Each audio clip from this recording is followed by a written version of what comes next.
Morning.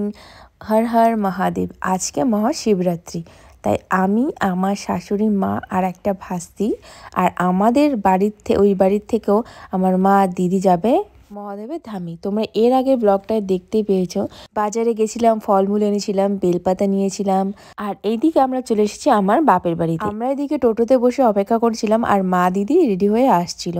তো চলো, এসে গেছে আর আমাদের টোটো ছেড়ে দিয়েছে। এখানে রয়েছে আমার মা, এখানে আমার শাশুড়ি মা, দিদি আর ভাস্তি। আর আমরা এসে মহাদেবের ধামে এসে দেখি পুরো লাইন হয়ে গেছে। সামনে পিছনে 200-300 করে লোক লাইন দিয়ে আছে, একদম গেট থেকে শুরু করে মন্দির পর্যন্ত। আর প্রচুর রোদ পড়েছে, এত গরম লাগছিল কি বলবো। আমরা একটু করে বসছিলাম আর একটু লাইনে দাঁড়াচ্ছিলাম। এই যে দেখো, দিদি দেখাচ্ছিল ওর বর পুজো করছে বাড়িতে, তাই ভিডিও কল করেছিল, তখন দেখাচ্ছিল আর কি। তো আমরা দুজন একটু একটু করে দাঁড়াচ্ছিলাম আর মার ওখানে লাইনে দাঁড়িয়েছিল। 3 hours later. ফাইনালি আমাদের 2-3 ঘন্টার পর আমাদের পুজো কমপ্লিট হয়ে গেল। আর ভিতরে এত ভিড় কি বলবো। আমরা যে মোবাইলটা বের করবো, মোবাইলটা তো দূরের কথা, আমরা যে পুজো দেবো ভালো করে ফুল বেলপাতা, সেটাই আমরা পাচ্ছিলাম না। এখানে আমরা পুজো দেওয়ার পর সবাই মিলে বসে আছি। জামাইবাবু, ভাস্তি আর 2 মা বসে আছি এখানে সবাই মিলে। আর এ হচ্ছে জামাইবাবুর একটা ভাগনা হয়, তো জামাইবাবুর সাথে এসেছে।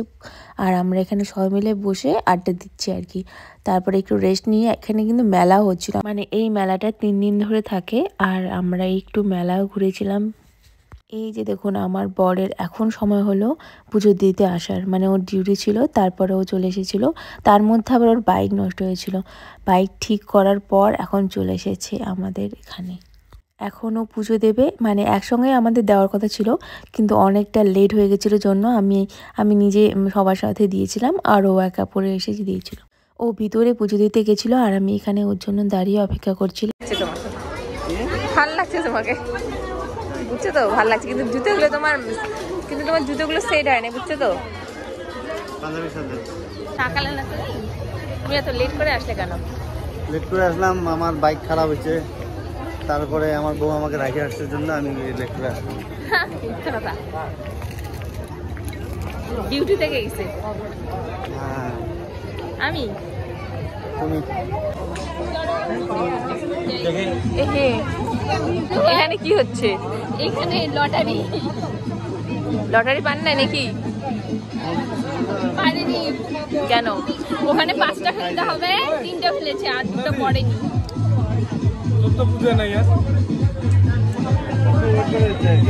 কিন্তু খাওয়া দেওয়া তোমরা ভর্তি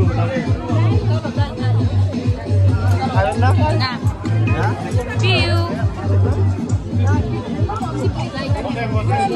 সবাই মিলে একটু মেলা ঘোরার পর এখন খাচ্ছি এখানে বসে ভেলপুরি।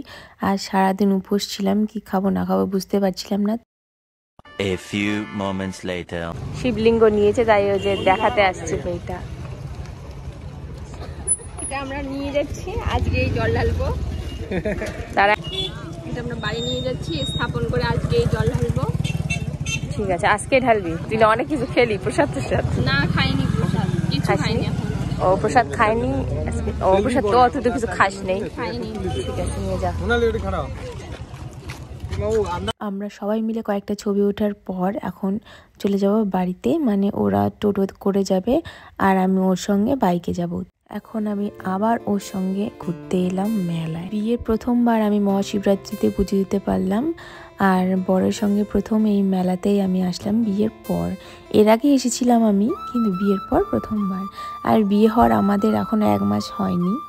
তো ফেব্রুয়ারি 7 তারিখে বিয়ে হয়েছিল আমাদের, এখনও তো 7 তারিখে আসেনি। কিছুক্ষণ ঘোরার পর আমরা এদিকে আচারের দোকানে এসেছিলাম, লঙ্কার আচার নিয়েছিলাম। আর এখানে এই পাঁপড়গুলো দেখতে পেয়েছিলাম, আমার এগুলো ভালোই লাগে, এই জন্য বলছিলাম যে আমাকে এগুলো কিনে দাও। আমরা এখন বাড়ি যাচ্ছি, ঠিক আছে, বাড়ি যাচ্ছি। অন্ধকার, কিছু দেখা যাচ্ছে না, যতটুকু পারছি তুলে ধরছি।